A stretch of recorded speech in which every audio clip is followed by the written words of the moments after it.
Chapter 11. A Vision for You.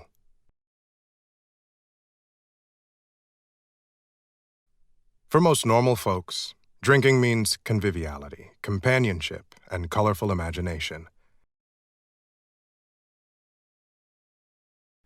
It means release from care, boredom, and worry. It is joyous intimacy with friends and a feeling that life is good.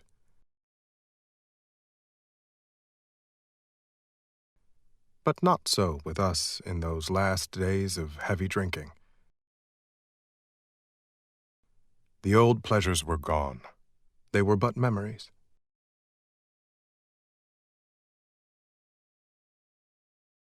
Never could we recapture the great moments of the past. There was an insistent yearning to enjoy life as we once did, and a heartbreaking obsession that some new miracle of control would enable us to do it.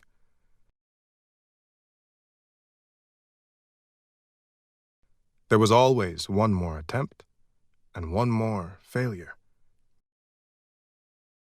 The less people tolerated us, the more we withdrew from society, from life itself.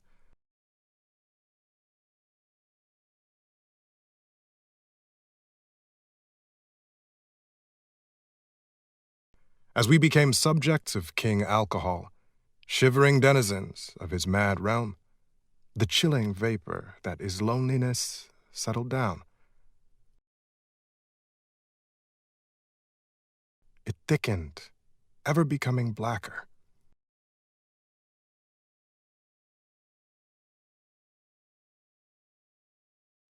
Some of us sought out sordid places, hoping to find understanding, companionship, and approval. Momentarily we did. Then would come oblivion and the awful awakening to face the hideous four horsemen. Terror, bewilderment, frustration, despair. Unhappy drinkers who read this page will understand.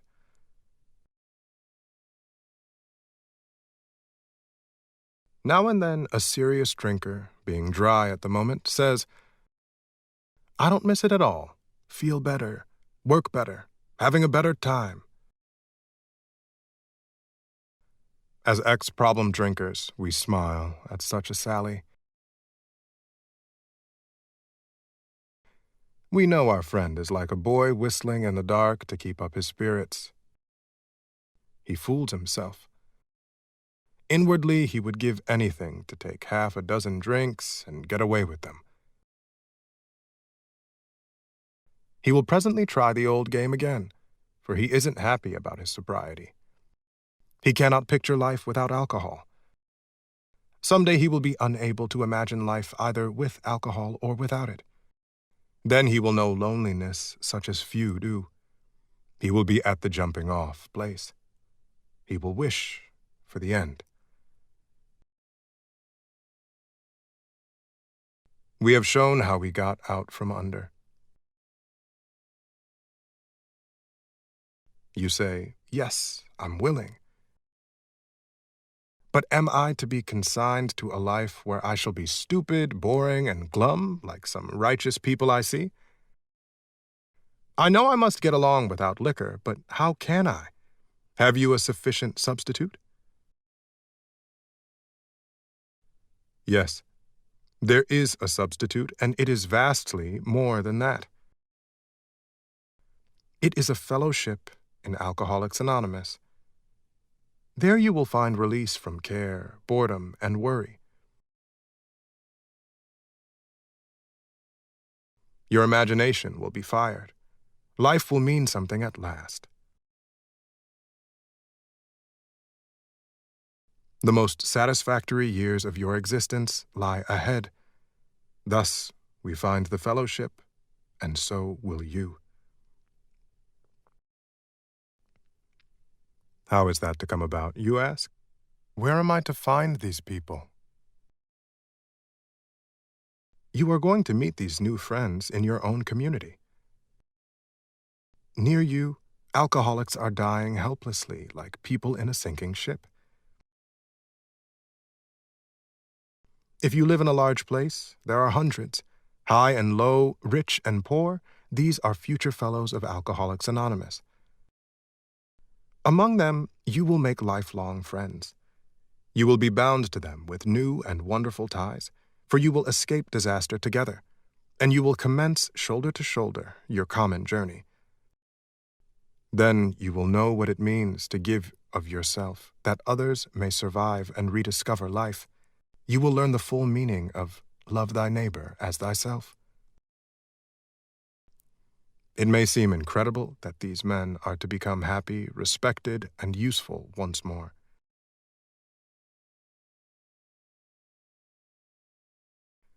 How can they rise out of such misery, bad repute, and hopelessness? The practical answer is that since these things have happened among us, they can happen with you. Should you wish them above all else and be willing to make use of our experience, we are sure they will come. The age of miracles is still with us. Our own recovery proves that.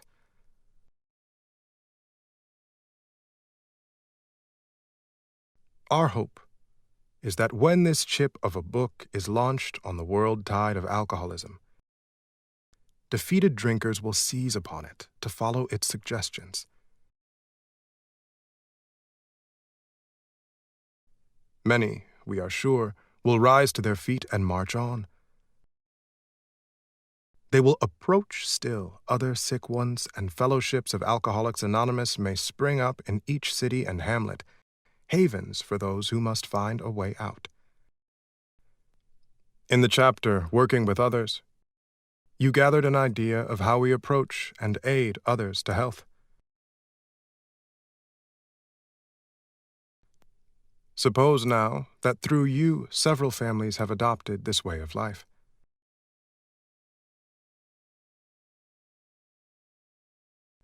You will want to know more of how to proceed from that point. Perhaps the best way of treating you to a glimpse of your future will be to describe the growth of the fellowship among us. Here is a brief account. Years ago, in 1935, one of our number made a journey to a certain western city. From a business standpoint, his trip came off badly. Had he been successful in his enterprise, he would have been set on his feet financially, which at the time seemed vitally important. But his venture wound up in a lawsuit and bogged down completely. The proceeding was shot through with much hard feeling and controversy. Bitterly discouraged, he found himself in a strange place, discredited and almost broke.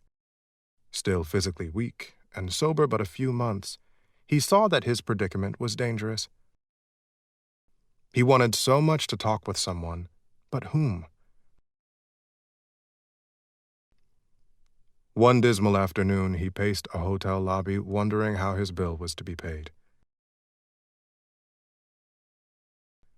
At one end of the room stood a glass-covered directory of local churches.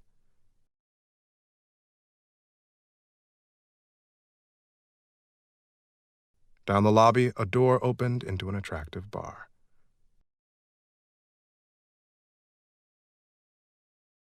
He could see the gay crowd inside. In there, he would find companionship and release. Unless he took some drinks, he might not have the courage to scrape an acquaintance and would have a lonely weekend. Of course, he couldn't drink. But why not sit hopefully at a table, a bottle of ginger ale before him? After all, had he not been sober 6 months now? Perhaps he could handle, say, 3 drinks, no more. Fear gripped him. He was on thin ice. Again, it was the old insidious insanity, that first drink. With a shiver, he turned away and walked down the lobby to the church directory. Music and gay chatter still floated to him from the bar. But what about his responsibilities, his family, and the men who would die because they would not know how to get well? Ah, yes, those other alcoholics. There must be many such in this town. He would phone a clergyman.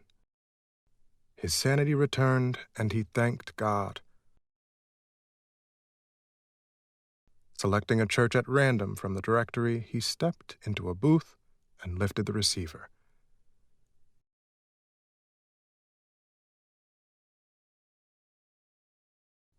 His call to the clergyman led him presently to a certain resident of the town, who, though formerly able and respected, was then nearing the nadir of alcoholic despair. It was the usual situation. Home in jeopardy, wife ill, children distracted, bills in arrears, and standing damaged.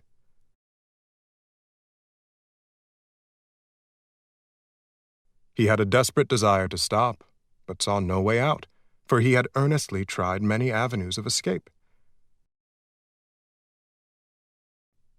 Painfully aware of being somehow abnormal, the man did not fully realize what it meant to be alcoholic. This refers to Bill's first visit with Dr. Bob. These men later became co-founders of AA. Bill's story opens the text of this book. Dr. Bob's heads the story section.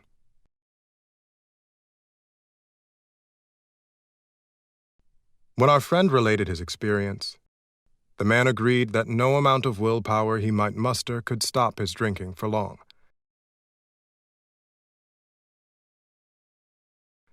A spiritual experience, he conceded, was absolutely necessary, but the price seemed high upon the basis suggested.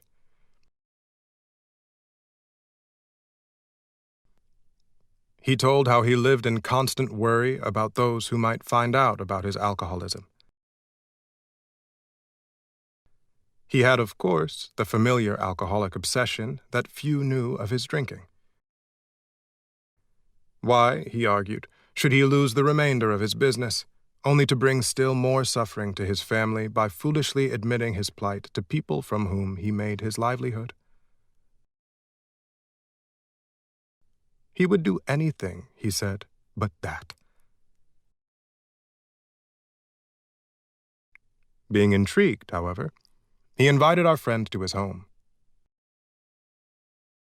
Some time later, and just as he thought he was getting control of his liquor situation, he went on a roaring bender.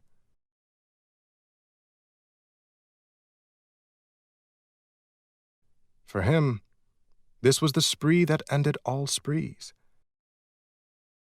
He saw that he would have to face his problem squarely, that God might give him mastery.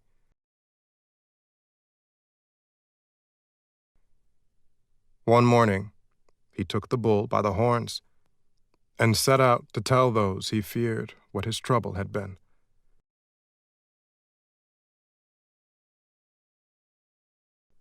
He found himself surprisingly well received and learned that many knew of his drinking.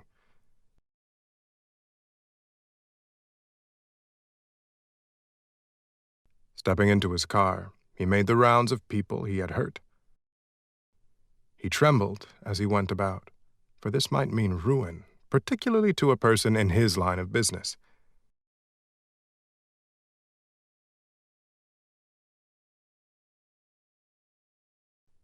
At midnight, he came home exhausted, but very happy. He has not had a drink since. As we shall see, he now means a great deal to his community, and the major liabilities of 30 years of hard drinking have been repaired in 4. But life was not easy for the two friends. Plenty of difficulties presented themselves. Both saw that they must keep spiritually active. One day they called up the head nurse of a local hospital.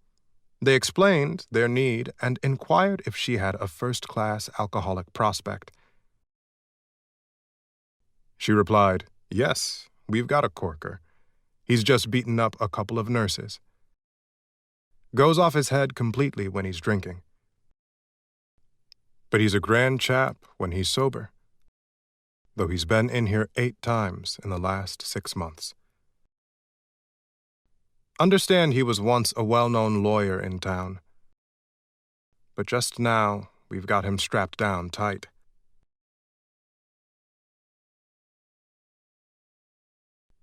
This refers to Bill's and Dr. Bob's first visit to AA. Number 3.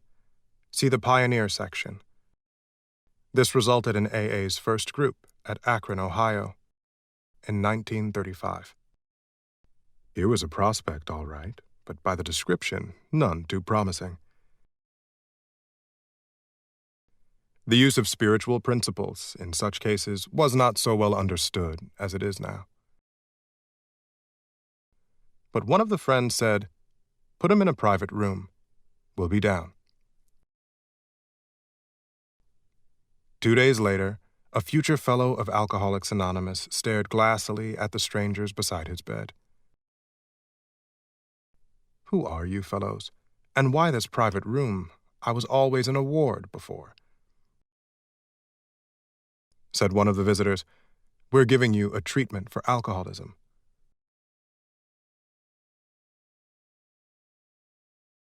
Hopelessness was written large on the man's face as he replied, "Oh, but that's no use. Nothing would fix me. I'm a goner. The last 3 times I got drunk on the way home from here. I'm afraid to go out the door. I can't understand it."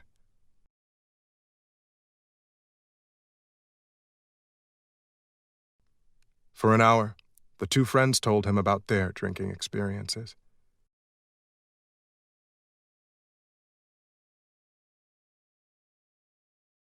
Over and over he would say, "That's me. That's me. I drink like that." The man in the bed was told of the acute poisoning from which he suffered, how it deteriorates the body of an alcoholic and warps his mind.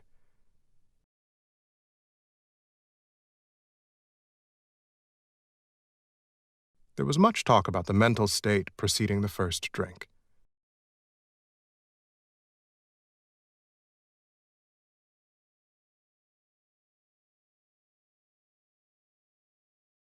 "Yes, that's me," said the sick man. "The very image." "You fellows know your stuff, all right, but I don't see what good it'll do. You fellows are somebody. I was once, but I'm a nobody now. From what you tell me, I know more than ever I can't stop."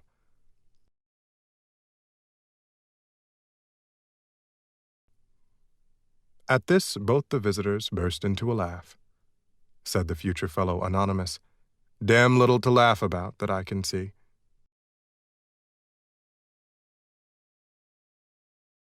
The 2 friends spoke of their spiritual experience and told him about the course of action they carried out.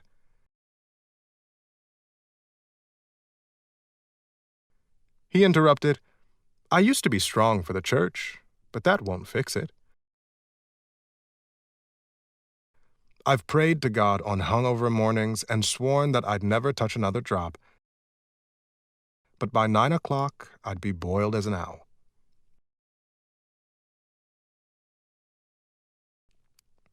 Next day found the prospect more receptive.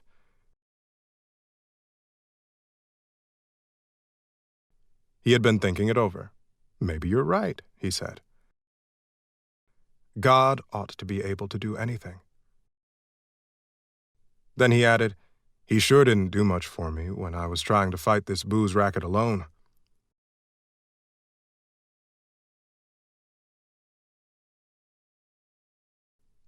On the 3rd day, the lawyer gave his life to the care and direction of his Creator. and said he was perfectly willing to do anything necessary.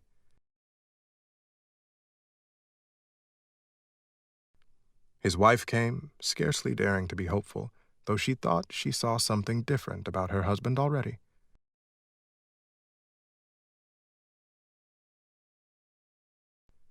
He had begun to have a spiritual experience.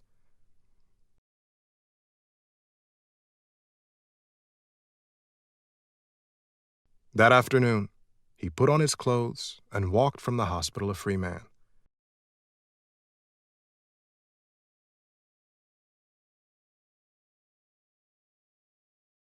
He entered a political campaign, making speeches, frequenting men's gathering places of all sorts, often staying up all night. He lost the race by only a narrow margin, but he had found God. And in finding God, had found himself. That was in June 1935. He never drank again. He, too, has become a respected and useful member of his community.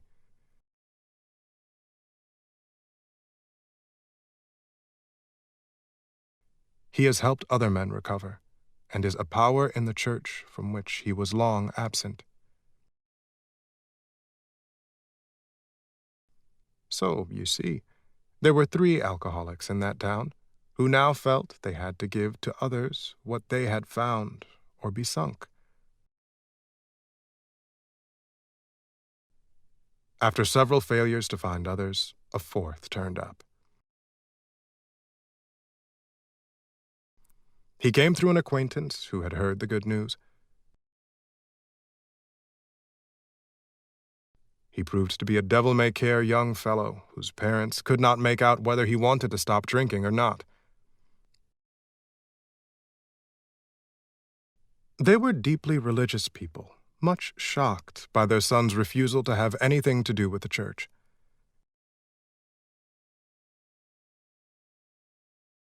He suffered horribly from his sprees, but it seemed as if nothing could be done for him.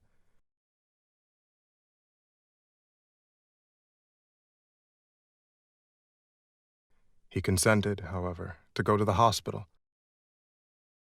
where he occupied the very room recently vacated by the lawyer.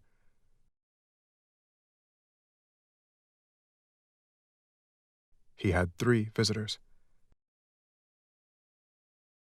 After a bit, he said, "The way you fellows put this spiritual stuff makes sense. I'm ready to do business. I guess the old folks were right, after all." So 1 more was added to the fellowship.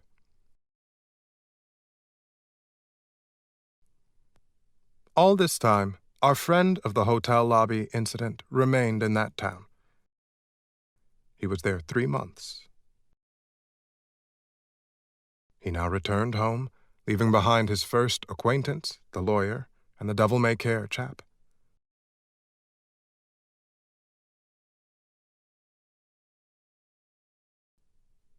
These men had found something brand new in life.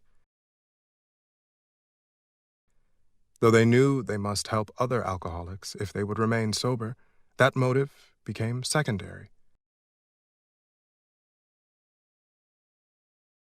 It was transcended by the happiness they found in giving themselves for others. They shared their homes, their slender resources, and gladly devoted their spare hours to fellow sufferers.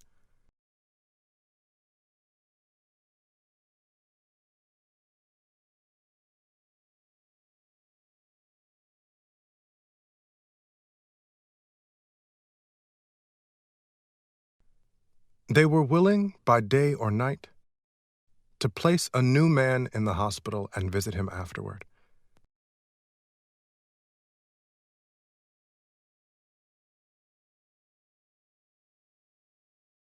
They grew in numbers.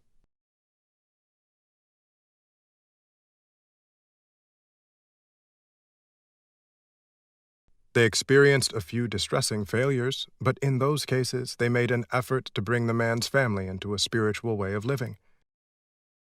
thus relieving much worry and suffering.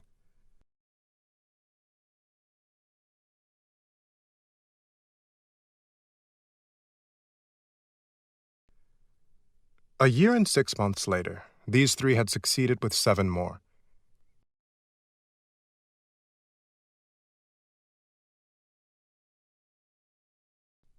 Seeing much of each other, scarce an evening passed that someone's home did not shelter a little gathering of men and women, happy in their release, and constantly thinking how they might present their discovery to some newcomer.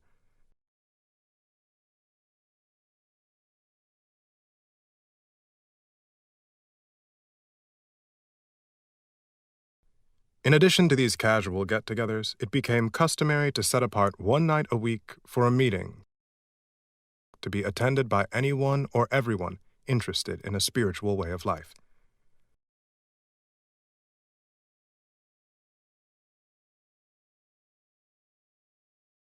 Aside from fellowship and sociability, the prime object was to provide a time and place where new people might bring their problems. Outsiders became interested. One man and his wife placed their large home at the disposal of this strangely assorted crowd.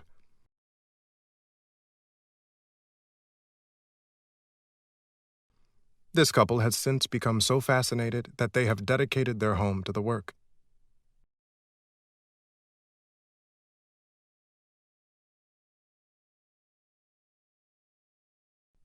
Many a distracted wife has visited this house to find loving and understanding companionship among women who knew her problem, to hear from the lips of their husbands what had happened to them, to be advised how her own wayward mate might be hospitalized and approached when next he stumbled. Many a man, yet dazed from his hospital experience, has stepped over the threshold of that home into freedom. Many an alcoholic who entered there came away with an answer. He succumbed to that gay crowd inside, who laughed at their own misfortunes and understood his. Impressed by those who visited him at the hospital, he capitulated entirely when, later, in an upper room of this house, he heard the story of some man whose experience closely tallied with his own. The expression on the faces of the women, that indefinable something in the eyes of the men, the stimulating and electric atmosphere of the place, conspired to let him know that here was haven at last.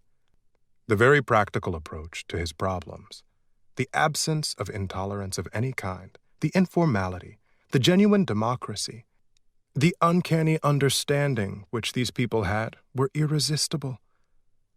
He and his wife would leave elated by the thought of what they could now do for some stricken acquaintance and his family. They knew they had a host of new friends. It seemed they had known these strangers always. They had seen miracles, and one was to come to them. They had visioned the great reality, their loving and all-powerful Creator. Now, this house will hardly accommodate its weekly visitors, for they number 60 or 80 as a rule. Alcoholics are being attracted from far and near. From surrounding towns, families drive long distances to be present. A community 30 miles away has 15 fellows of Alcoholics Anonymous. Being a large place, we think that someday its fellowship will number many hundreds. Written in 1939. But life among Alcoholics Anonymous is more than attending gatherings and visiting hospitals. Cleaning up old scrapes, helping to settle family differences, explaining the disinherited son to his irate parents, lending money and securing jobs for each other. When justified, these are everyday occurrences.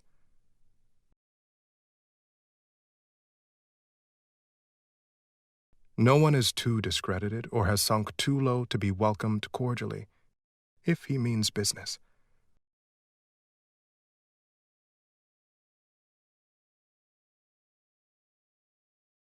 social distinctions, petty rivalries, and jealousies, these are laughed out of countenance.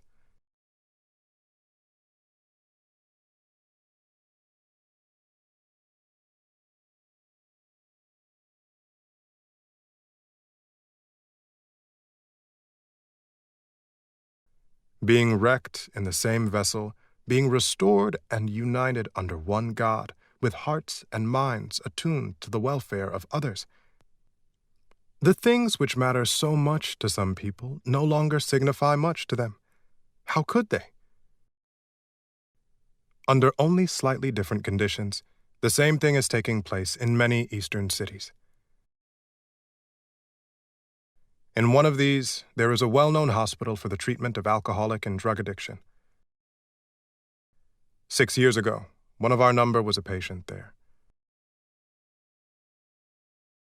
Many of us have felt for the first time the presence and power of God within its walls.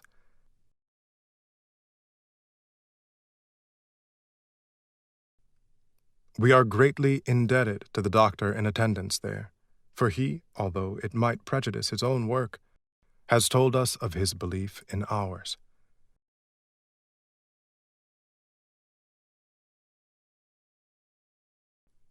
Every few days, this doctor suggests our approach to one of his patients. Understanding our work, he can do this with an eye to selecting those who are willing and able to recover on a spiritual basis.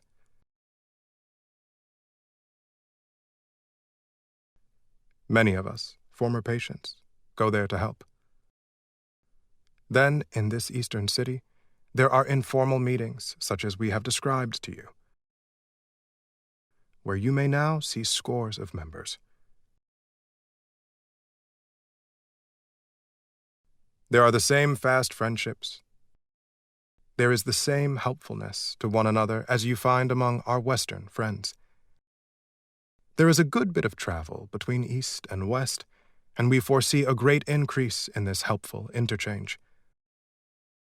Someday, we hope that every alcoholic who journeys will find a fellowship of Alcoholics Anonymous at his destination.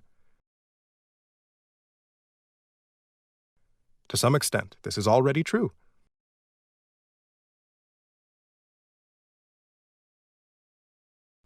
Some of us are salesmen and go about. Little clusters of 2s and 3s and 5s of us have sprung up in other communities through contact with our 2 larger centers. Those of us who travel drop in as often as we can. This practice enables us to lend a hand, at the same time avoiding certain alluring distractions of the road, about which any traveling man can inform you.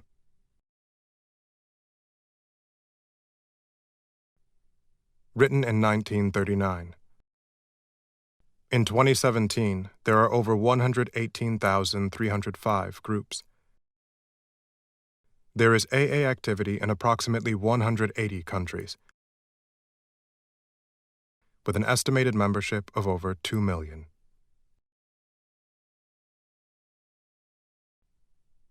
Thus, we grow. And so can you, though you be but one man with this book in your hand. We believe and hope it contains all you will need to begin. We know what you are thinking. You are saying to yourself, I'm jittery and alone. I couldn't do that. But you can.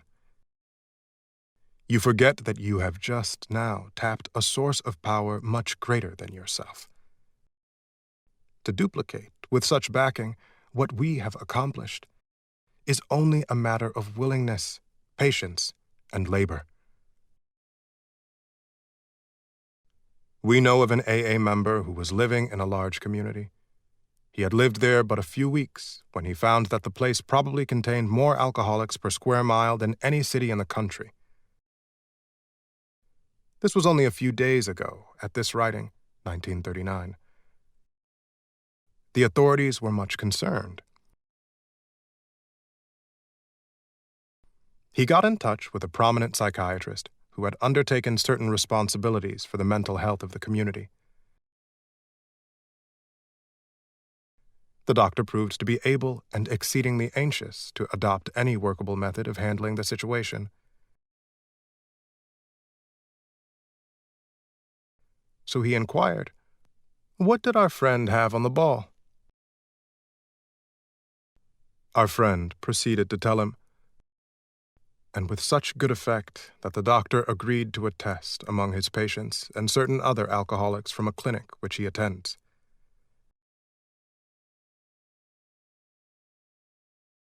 Arrangements were also made with the chief psychiatrist of a large public hospital to select still others from the stream of misery which flows through that institution. So our fellow worker will soon have friends galore. Some of them may sink and perhaps never get up. But if our experience is a criterion, more than half of those approached will become fellows of Alcoholics Anonymous. When a few men in this city have found themselves and have discovered the joy of helping others to face life again, there will be no stopping until everyone in that town has had his opportunity to recover, if he can and will. Still, you may say, "But I will not have the benefit of contact with you who write this book." We cannot be sure. God will determine that. So you must remember that your real reliance is always upon Him. He will show you how to create the fellowship you crave. Alcoholics Anonymous will be glad to hear from you. Address: P.O. Box 459, Grand Central Station, New York, New York, 10163.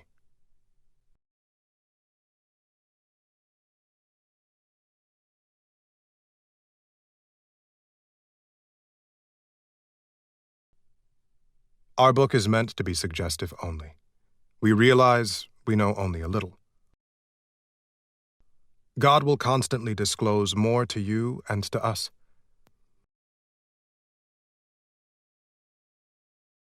Ask Him in your morning meditation what you can do each day for the man who is still sick.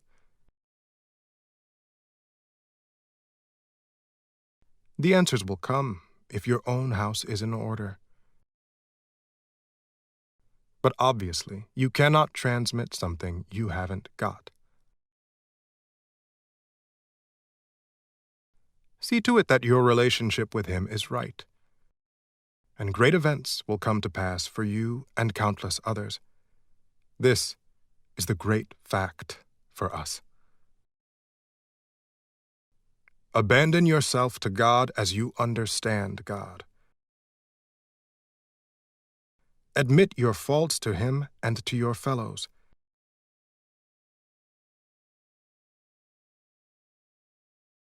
Clear away the wreckage of your past.